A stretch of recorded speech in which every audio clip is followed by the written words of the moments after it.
என்ன கேக்குறான்? எப்ப பாரு ஐஸ்கிரீம்ட்டே இருக்கா, அப்புறமா வாங்கி தரேன் போ. ஐஸ்கிரீமா? எப்ப பாரு அப்புறம் வாங்கி தரேன் சொல்லிட்டு இருக்காங்க. ச்சே, உடனே கோவம் வந்துரும். என்னாச்சு பிரணேஷ்? வாண்ட சொல்லி என்ன ஆக போகுது? பிரணேஷ் என்ன பிரச்சனை? ஐஸ்கிரீமா? ஆமா, எங்க அப்பாட்ட ஐஸ்கிரீம் கேட்ட வாங்கியே தரல. ஐஸ்கிரீம் அப்பாட்ட கேட்டியே, என்கிட்ட கேட்டியா? வாண்ட ஐஸ்கிரீம் கேட்டா நீயே கடைக்கு போய் வாங்கிட்டு வருவ.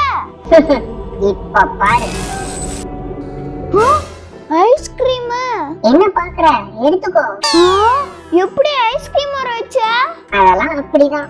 நான் எது கேட்டாலும் வர வச்சு தருவியா? அதெல்லாம் இல்ல, உன்னை பார்த்தா பாவமா இருந்துச்சு, அதான் ஐஸ்கிரீம் வர வச்சு கொடுத்தேன். நீ சாப்பிடுறியா?